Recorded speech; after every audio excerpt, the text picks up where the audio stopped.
You're always gonna look at this camera. Okay. Yeah. Okay, go for it. So every week, Pat asks me how many miles I've run, and he kind of gets mad at me because I always tell him how many Jerry miles I've run, and he says, no, I want to know how many GPS, real miles you've run. And so I just want to go through with everyone and kind of explain how I track my mileage and just go through my weekly mileage. I'm just going to go through my last week and kind of explain how I track miles and how many miles I run in a week. I am often asked how many miles I run in a week, and it's difficult to answer that just because it ebbs and flows so much depending on where I am in the season. It depends on if I'm racing that week. Sometimes we don't know what our workouts are before we go into them, so it's hard to kind of hit an exact number every week, but I'll kind of give you an overview of what I normally do. So right now I'm on Training Peaks, and you can see people might think it's funny the amount of time I run, but for us, I track everything in Jerry miles, and I've been doing this ever since college. I remember in college, Jerry wasn't my coach, but he was the men's coach, and the females and everyone just kind of took on this Jerry miles approach, which I actually like, which is for women, every 8 minutes we run is a mile. So it doesn't matter how fast or how slow you run. If you run 7-minute miles, it doesn't matter. You just count it as every 8 minutes is a mile. And then on workout days though, so when you're doing an actual workout, like if you do mile repeats, those would count as actual miles. So it can get a little bit confusing, but I'm just gonna kind of go through my week and break it down. So here on Training Peaks, we can see I did 112, 72 minutes. So 72 minutes is, in Jerry miles, would be 9 miles. So I ran 9 miles that day, and then I did some strides, which is the 4 minutes. And then the next day, I did a 5-mile tempo plus 10 by 200s with a 100-meter jog. And so to count this as miles, I do a 3-mile, 24-minute warm-up. So that's 3. And then I do the 5-mile tempo. So that's 8. And then I do the 10 by 200s with a 100-meter jog. It's a little bit something actually our team still kind of, we argue about. We don't really know how we should count it. Some people count the 100-meter jogs off and some people don't. So 10 by 200 though would be 2,000 meters, which would be less than 2 miles. So we can count that as like 1.5 miles, but Jerry doesn't count half miles. And then, we do a 3-mile cool down. So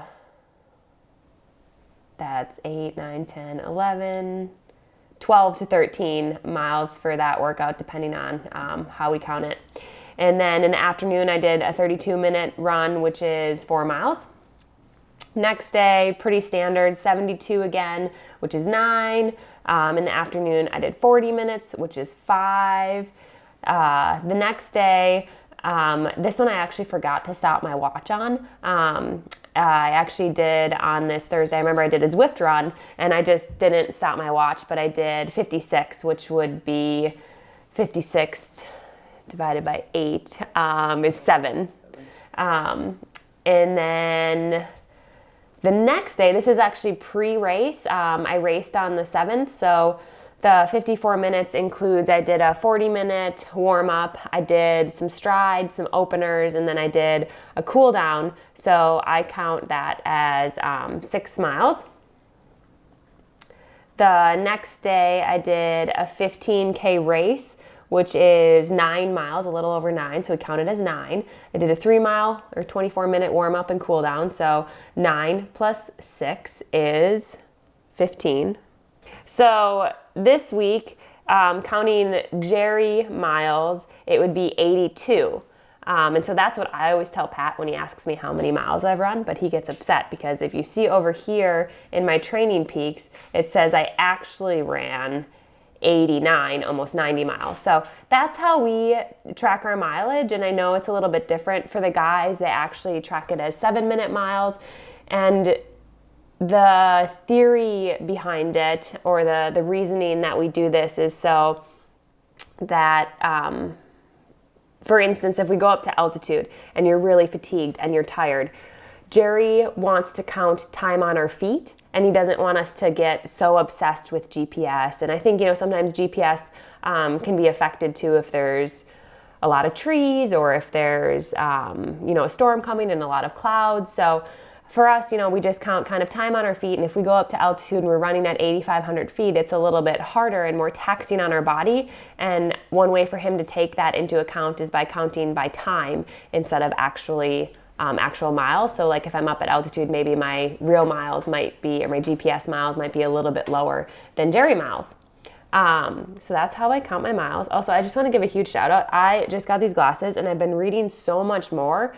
I was it was just difficult for me to read and see, and Rudy Project made these awesome glasses, and I absolutely love them for all my work. So anyway, that's a side note. I have 2 questions for you. Yes. What is the most miles you ever ran in triathlon in a week? And what did you usually averagely run? The most miles I ever ran in a week in triathlon, I'm pretty sure I hit 100 kilometers once in a week, which I thought was insane. I thought it was like so much, but 100 kilometers a week is only, yeah, 62 miles, which is like nothing. That would be like a really low week for me right now in running only. So it's a little interesting to see how my perception has changed. I've kind of liked it because in triathlon, I always kept track of everything in kilometers, and now I do everything in miles. So I don't really have that comparison, which is nice. But when I do think back on it, I think it's amazing how I used to think 100 kilometers was a lot. And now I think it's a really small week. Yeah. And then what did you average in triathlon? My average weekly mileage for running in triathlon, I think, was around like 70K, which is, oh boy, we got to do more math. Hey, Google, how many miles is 70 kilometers? 70 kilometers is equal to 43.496 miles. There we go. So convert from kilometers to miles. Divide the length value by approximately 1.609.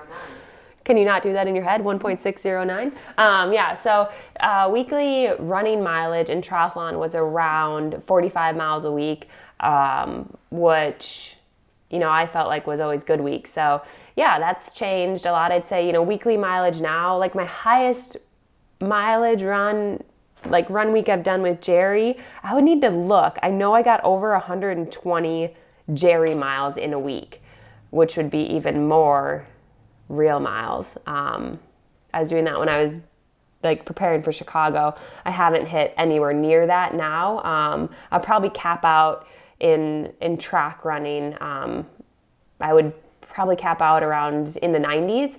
So it ebbs and flows depending on if it's a race week or not, but that's kind of where I'm at now. This is kind of a typical week, the 82 Jerry or 89 GPS miles. And then final question is, what do you, if any way, do you remember how many miles you ran weekly in high school or college? Yeah, I remember. It's so pathetic. In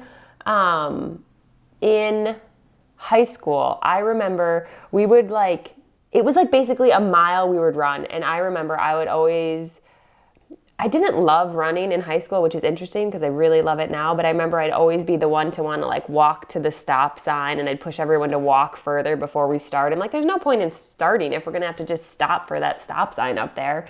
So I think my weekly run mileage in high school was, I would probably run definitely less than 20 miles a week. So it was really low. And then in college, my first year running, which was my junior year, my mileage was between 35 and 40 miles a week. And then my highest mileage I got up to by my graduate year was 70 miles a week was the highest I got to in college. I think it's really important to not focus too much on the mileage number. I think you can get injured pretty easily if you're just trying to hit a certain mileage every single week. This week in my training, actually, Jerry switched workout days, and so the days I double have had to alter, which will probably ultimately lead to a different mileage number at the end of the week than I'm used to. But I think it's really important that, you listen to your bodies. There are weeks when I take a day off of running, and what happens, I don't try to make up the miles on the other days. And I think it's just really important to know that mileage is a number that you can track, and over time, having that consistency will ultimately make you a better athlete. But you have to also listen to your body and not be